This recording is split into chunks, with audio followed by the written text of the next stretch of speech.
సుమన్ టీవీలో మీ personal and business promotions కోసం కింది నెంబర్కి కాంటాక్ట్ చేయండి. తెలంగాణలో ప్రభుత్వం ఏర్పాటు చేసి మంచి జోష్ మీదున్న కాంగ్రెస్ పార్టీ రాష్ట్ర నేతలు ఆ పార్టీ అగ్రనేతల్ని మరింత ప్రసన్నం చేసుకునేందుకు చేసిన ప్రయత్నం పారలేదు. మొదట సోనియా గాంధీని తెలంగాణ నుంచి పోటీ చేయించాలని భావించారు. కానీ సోనియా రాజస్థాన్ నుంచి రాజ్యసభకు వెళ్లారు. దీంతో రాహుల్ గాంధీని రంగంలోకి దింపాలని చూశారు. ఈ మేరకు తీర్మానం కూడా చేశారు. ఆ తీర్మానం కాపీని అగ్రనేతలకు అందజేశారు. ఈజీగా గెలిచే స్థానాల నుంచి రాహుల్ని బరిలో దింపాలని చూశారు. ఖమ్మం నుంచి పోటీ చేస్తారని ఎక్కువగా ఊహాగానాలు వినిపించాయి. అయితే రానున్న లోక్సభ ఎన్నికలకు సంబంధించి పోటీ చేయనున్న అభ్యర్థులకు సంబంధించిన తొలి జాబితాను కాంగ్రెస్ పార్టీ విడుదల చేసింది.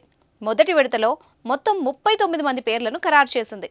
ఇందులో తెలంగాణ నుంచి పోటీ చేసే 4 అభ్యర్థుల పేర్లను ప్రకటించింది. జహీరాబాద్, చేవెళ్ల, నల్గొండ, మహబూబాద్ లోక్సభ నియోజకవర్గాల్లో పోటీ చేసే అభ్యర్థులకు సంబంధించిన పేర్లను వెల్లడించింది.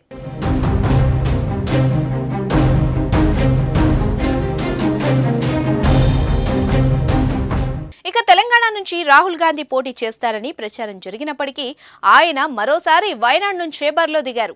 దేశంలో లోక్సభ ఎన్నికలకు పార్టీలన్నీ సమాయత్తం అవుతున్నాయి. ఇప్పటికే కేంద్రంలో అధికారంలో ఉన్న బీజేపీ తొలి విడతలో ఏకంగా 195 స్థానాలకు అభ్యర్థుల్ని ప్రకటించగా తాజాగా కాంగ్రెస్ పార్టీ కూడా ఫస్ట్ లిస్ట్ విడుదల చేసింది. మొత్తం 39 స్థానాల్లో పోటీ చేసే అభ్యర్థులకు సంబంధించిన తొలి విడత జాబితాను విడుదల చేసింది. ఇందులో తెలంగాణ నుంచి 4 స్థానాలకు అభ్యర్థుల్ని ఖరారు చేసింది.